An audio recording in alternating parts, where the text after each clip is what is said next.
Assalamualaikum warahmatullahi wabarakatuh. Perkenalkan, nama saya Anggi Irawan, mahasiswa Ilmu Hubungan Internasional Universitas Andalas angkatan 2016.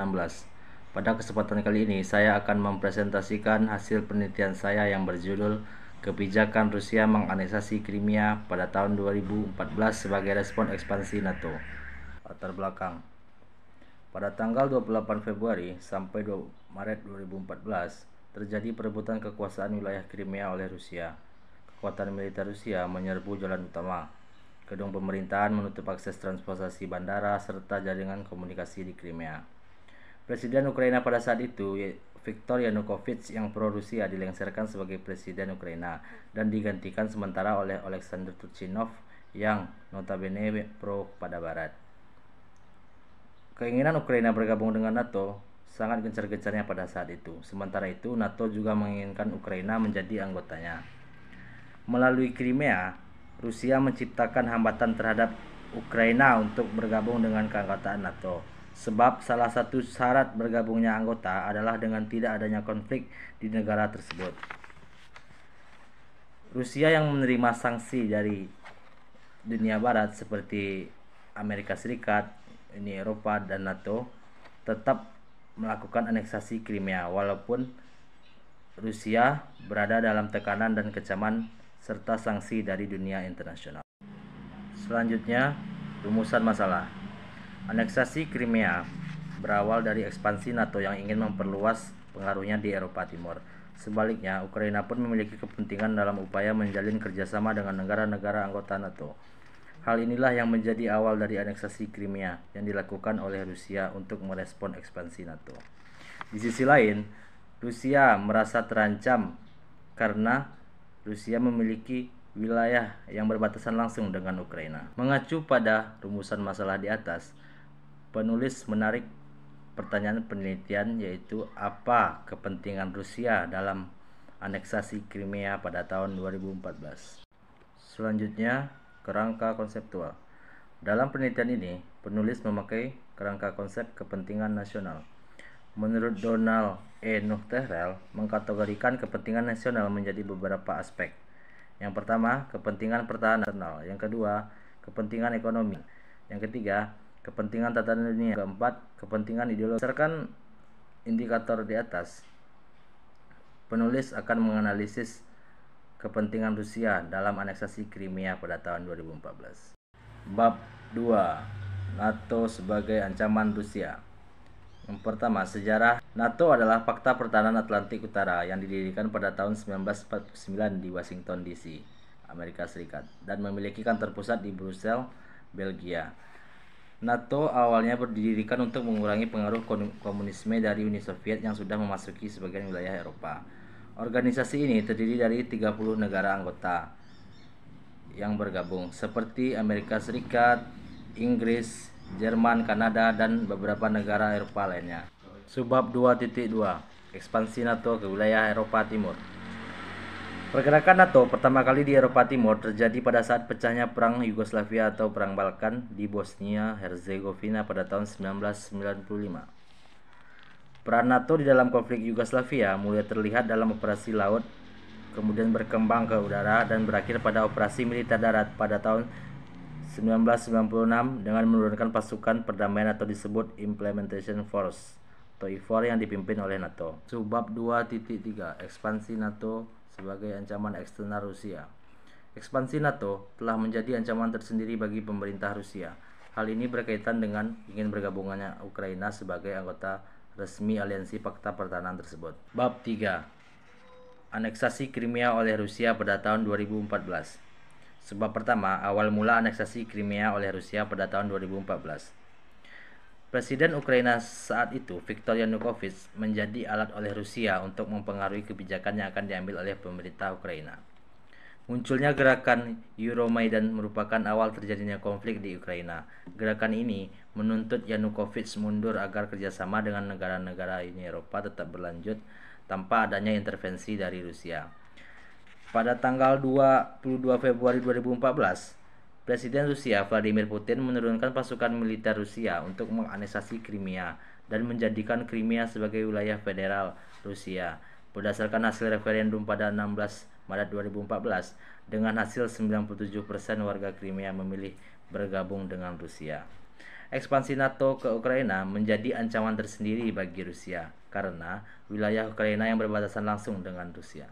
Subbab 3.2 Dampak aneksasi Crimea oleh Rusia. Yang pertama, dampak ekonomi. Kemudian dampak pertahanan dan keamanan. Yang ketiga yaitu dampak politik atau diplomatis. Bab 4. Kebijakan Rusia menganeksasi Crimea pada tahun 2014 sebagai respon ekspansi NATO. Subbab 4.1 Kepentingan nasional Rusia dalam menganeksasi Crimea dari Ukraina. Yang pertama yaitu kepentingan pertahanan Rusia terhadap semenanjung Crimea. Aneksasi Crimea yang dilakukan oleh Rusia tidak hanya menjadi keinginan Rusia dalam menjaga wilayah kedaulatannya, tetapi juga untuk menjaga wilayahnya dari ekspansi pihak luar yaitu NATO. Yang kedua yaitu kepentingan ekonomi Rusia terhadap semenanjung Crimea. Semenanjung Crimea memiliki berbagai macam potensi alam. Hal ini tentu menjadi daya tarik ekonomi tersendiri bagi Rusia, di antaranya gas alam, minyak bumi, jagung, gandum, dan hasil pertanian lainnya. Pada aspek ini, peneliti akan mengklasifikasikan kepentingan ekonomi Rusia ke dalam skala mayor isu. Aspek yang ketiga yaitu kepentingan tatanan dunia Rusia terhadap semenanjung Crimea. Pentingnya peran Rusia sebagai pemasok minyak bumi dan gas alam dunia menjadikan Rusia sebagai pelopor kepentingan tatanan dunia. Dengan adanya aneksasi Crimea yang dilakukan oleh Rusia, maka secara tidak langsung Rusia telah melakukan pemeliharaan terhadap stabilitas lingkungan internasional dengan menjamin keamanan dan kepentingan negaranya.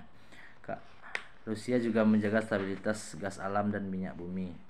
Aspek yang keempat yaitu kepentingan ideologi Rusia terhadap semenanjung Crimea. NATO yang membawa paham liberal dan kapitalis dalam ekspansinya sangat bertentangan dengan ideologi Rusia yang yaitu komunis, membuat Rusia merasa terancam. Tentunya jika Ukraina bergabung dengan NATO akan mengganggu stabilitas negara Rusia yang notabene berbatasan langsung dengan Ukraina. Apabila Rusia tidak menganeksasi Crimea, maka nantinya ditakutkan penyebaran paham liberal akan sangat cepat berkembang di wilayah Eropa Timur, karena semenanjung Crimea adalah daerah yang vital. Pada aspek ini, peneliti mengklasifikasikan kepentingan ideologi Rusia ke dalam skala Vitalisus.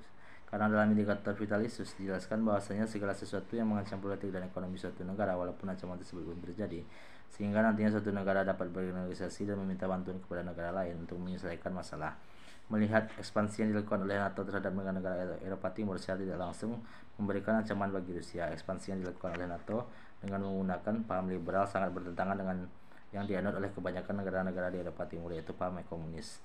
Apabila Rusia tidak menganeksasi semenanjung Crimea, bukan tidak mungkinlah paham liberal akan menyebar dengan luas di kawasan Eropa Timur karena melihat vitalnya peran semenanjung Crimea di Eropa Timur.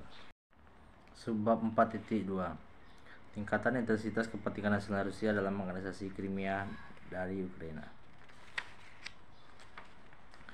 Pada aspek kepentingan pertahanan, peneliti mengklasifikasikan kepentingan pertahanan ke dalam skala vital isu karena adanya ancaman.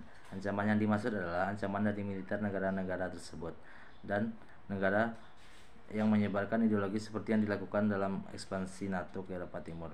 Pada aspek kepentingan pertahanan Rusia terhadap semenanjung Crimea saling terkait dengan kepentingan ideologinya.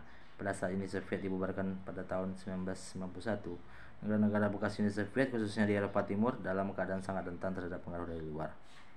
Dengan banyaknya negara-negara Eropa Timur seperti Estonia, Latvia, dan Lituania yang secara geografis berbatasan langsung dengan Rusia, mengakibatkan Rusia merasa terancam dengan adanya pangkalan militer NATO di perbatasan tersebut.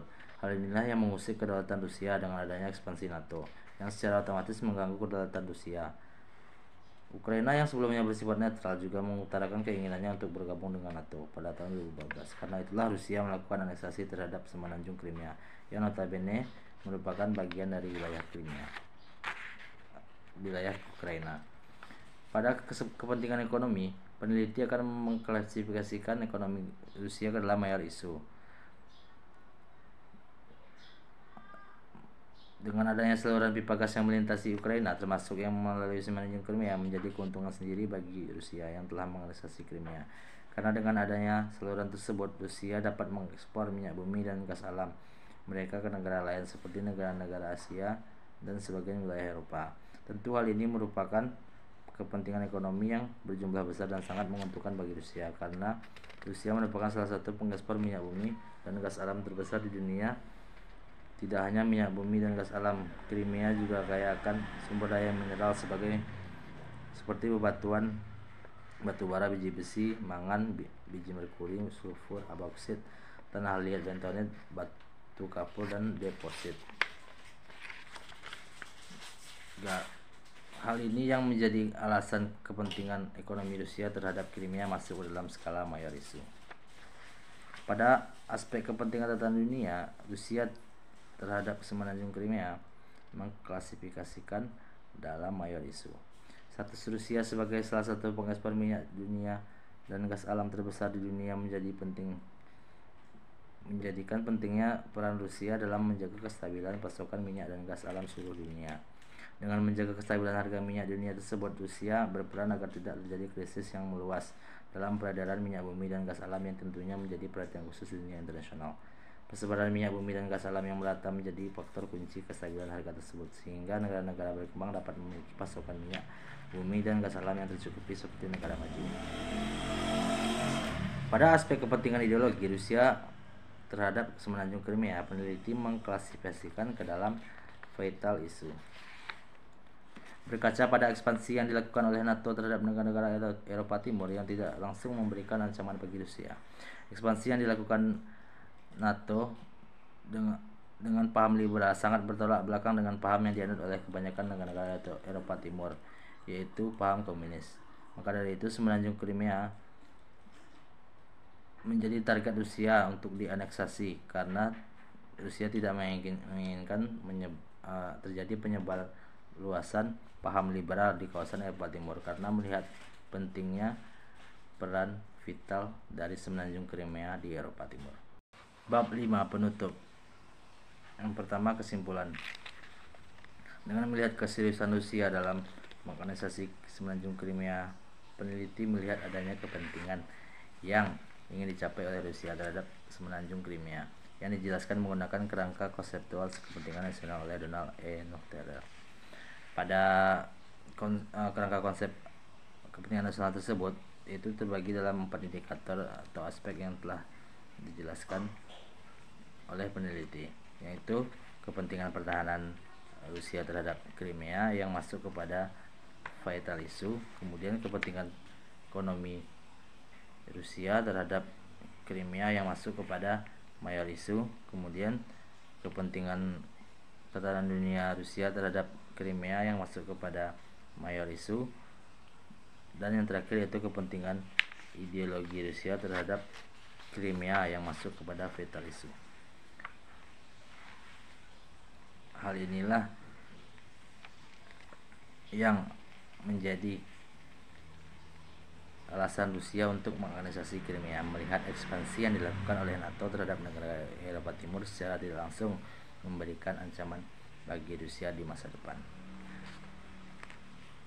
Kemudian saran, berdasarkan penelitian ini, peneliti menyarankan kepada peneliti selanjutnya agar dapat lebih mengembangkan penelitian yang serupa atau menggali lebih dalam topik permasalahan semenanjung Crimea antara Rusia dan Ukraina. Selain itu, peneliti beranggapan masih terdapat banyak fakta yang dapat diambil dan belum dibahas dalam penelitian ini, sehingga nantinya dapat menyempurnakan penelitian tentang semenanjung Crimea ke depannya. Diharapkan semoga penelitian ini memberikan sumbangsi keilmuan HI yang dapat digunakan dalam membantu penelitian-penelitian berikutnya. Sekian presentasi dari saya. Terima kasih.